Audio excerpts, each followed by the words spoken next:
بسم اللہ الرحمن الرحیم۔ معزز ناظرین، ہر انسان رب کائنات کی ایک خاص منصوبہ بندی ہے، رب کائنات کی ایک خاص تخلیق ہے، ایک خاص کاریگری ہے، اور ہر انسان کو رب کائنات نے کچھ خاص صلاحیتوں سے نوازا ہے، کچھ خاص ٹیلنٹ دے کر، کچھ خاص کریکٹرسٹکس دے کر اس دنیا میں رب کائنات نے بھیجا ہے، اور ہر انسان کو اس دنیا میں کوئی نہ کوئی خاص ذمہ داری ادا کرنی ہے، جس ذمہ داری کو ادا کرنے کے لیے ہی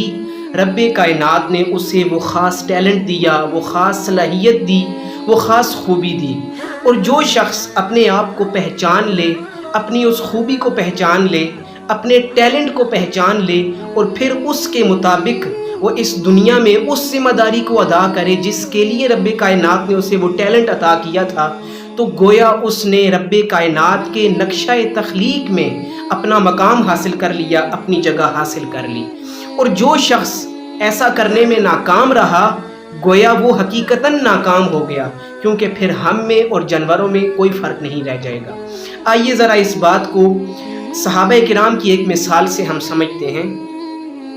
صحابہ کرام میں ایک تھے حضرت خالد بن ولید رضی اللہ تعالیٰ عنہ، اور ایک تھے حضرت ابو ہریرہ رضی اللہ تعالیٰ عنہ۔ حضرات محترم، حضرت ابو ہریرہ رضی اللہ تعالیٰ عنہ وہ شخصیت ہیں جن کے ذریعے حضور علیہ السلام کے تقریباً 6000 اقوال، 6000 حضور کے فرامین ہم تک پہنچے، اور حضرت خالد بن ولید رضی اللہ تعالیٰ عنہ سے 100 سے بھی کم روایات صرف مروی ہیں، یعنی آپ نے 100 سے بھی کم احادیث روایت کی ہیں۔ اب اس فرق کی وجہ کیا ہے؟ کیا حضرت ابو ہریرہ رضی اللہ تعالیٰ عنہ حضور کے ساتھ زیادہ مخلص تھے،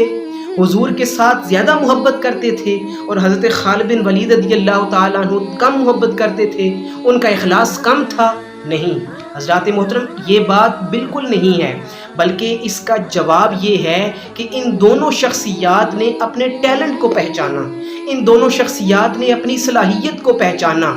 ذات کی معرفت حاصل کی، اور پھر اپنے ٹیلنٹ کے مطابق، اپنی خوبی کے مطابق، اپنی صلاحیت کے مطابق دونوں نے دین اسلام کی خدمت کے لیے الگ الگ میدان کا انتخاب کیا۔ حضرت خالد بن ولید رضی اللہ تعالیٰ عنہ نے ایک میدان کا انتخاب کیا، تو حضرت ابو ہریرہ رضی اللہ تعالیٰ عنہ نے دوسرے میدان کا انتخاب کیا۔ جیسے کہ حضرت خالد بن ولید رضی اللہ تعالیٰ عنہ فرماتے ہیں کہ میں جب بھی کفار کی طرف سے، یعنی جب میں مسلمان نہیں ہوا تھا اور کفار کی طرف سے جب میں مسلمانوں کے خلاف جنگ لڑتا اور جب میں واپس آتا، تو میرے دل میں یہ خیال پیدا ہوتا، یہ احساس پیدا ہوتا کہ اے خالد، تیرا مقام وہ نہیں جہاں تو ابھی کھڑا ہے، جن لوگوں کی طرف سے تو لڑ رہا ہے وہ تیرا مقام نہیں، جہاں تو کھڑا ہے وہ تیری جگہ نہیں۔ یہ خیال مجھے ستاتا رہتا، اور اسی خیال کے زیر اثر فتح مکہ سے کچھ عرصہ قبل حضرت خالد بن ولید رضی اللہ تعالیٰ عنہ حضور کی بارگاہ میں حاضر ہوئے، اور آپ نے اسلام قبول کیا۔ اور پھر جب آپ نے اسلام قبول کرنے کے بعد یہ دیکھا کہ میرے اندر وہ کون سی صلاحیت ہے، وہ کون سا ٹیلنٹ ہے جس کے ذریعے میں خدمت اسلام کر سکتا ہوں، تو آپ کو پتہ چلا کہ آپ کے اندر خدا تعالیٰ کی دی ہوئی بہادرانہ صلاحیتیں موجود ہیں، آپ ایک بریو مین ہیں۔ آپ نے اپنی اس بہادری کے ٹیلنٹ کو پہچانا، اور پھر اس کے مطابق آپ نے جہاد کے میدان کو منتخب کیا، اور اس میدان میں رہ کر، اس میدان میں اپنی سرگرمیاں سر انجام دے کر آپ نے دین اسلام کی خدمت کی، اور ساری زندگی آپ جہاد میں سرگرم عمل رہے۔ آپ اپنے لیے خود بھی رب کائنات کی بارگاہ میں استقامت اور بہادری کی دعا کیا کرتے تھے، اور حضور علیہ السلام سے بھی آپ اپنے لیے استقامت اور اپنے اس مشن پر ڈٹے رہنے کی آپ دعا کروایا کرتے تھے۔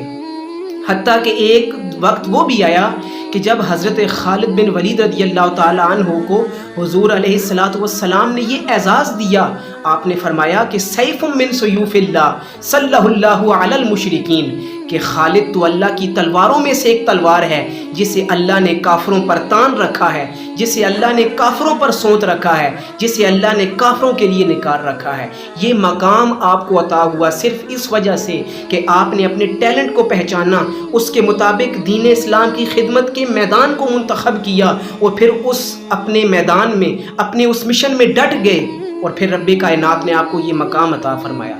دوسری طرف اگر ہم حضرت ابو ہریرہ رضی اللہ تعالیٰ عنہ کو دیکھتے ہیں تو آپ کے اندر ٹیلنٹ یہ تھا، آپ کی خصوصیت یہ تھی کہ آپ نے حضور علیہ الصلوۃ والسلام سے دعا کروا کر، حضور علیہ الصلوۃ والسلام سے مانگ کر اپنے لیے آپ نے ذہانت مانگی آپ نے، اور رب کائنات نے آپ کو ذہانت عطا کی، اور آپ نے اپنی اس ذہانت کے ٹیلنٹ کو پہچانا، اپنی اس خوبی، اس صلاحیت کو پہچانا، اور پھر اس کے مطابق دین اسلام کی خدمت کے لیے آپ نے یہ میدان منتخب کیا کہ آپ حضور علیہ الصلوۃ والسلام سے جو فرمان سنتے آپ اسے یاد کر لیا کرتے، اور اکثر اوقات آپ اسے لکھ بھی لیا کرتے تھے۔ اور یہی وجہ ہے، یہ آپ ہی کے اس ٹیلنٹ کا نتیجہ ہے، یہ آپ ہی کی صلاحیتوں کا نتیجہ ہے کہ حضور علیہ الصلوۃ والسلام کے 6000 فرمان، حضور علیہ الصلوۃ والسلام کی 6000 احادیث ہم تک پہنچیں۔ اگر حضرت ابو ہریرہ رضی اللہ تعالیٰ عنہ اپنے ٹیلنٹ کو نہ پہچانتے، اپنی ذات کی معرفت حاصل نہ کرتے،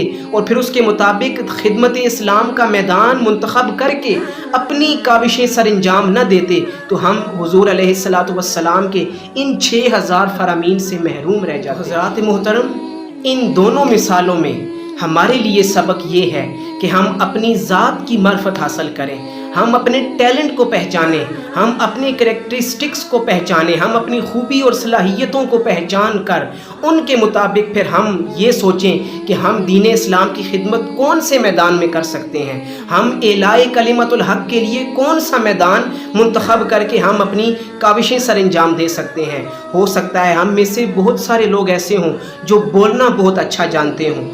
کئی لوگ ایسے ہوں گے جو لکھنا اچھا جانتے ہوں گے، کئی لوگ ایسے ہوں گے جو بھی ڈیمانسٹریشن پیش کرنا، ایگزامپل پیش کرنا، ریئل لائف ایگزامپل اور پرابلم واک تھرو وہ بہتر طریقے سے کر سکتے ہیں۔ تو انہیں چاہیے کہ وہ اپنے اس ٹیلنٹ کے مطابق اپنے لیے وہ میدان منتخب کریں جس میں رہ کر وہ نہ صرف اپنے لیے فائدہ مند ثابت ہوں بلکہ دوسروں کے لیے بھی فائدہ مند ثابت ہوں، اور سب سے اہم چیز یہ کہ وہ دین اسلام کے لیے، اعلاء کلمت الحق کے لیے فائدہ مند ثابت ہو سکیں۔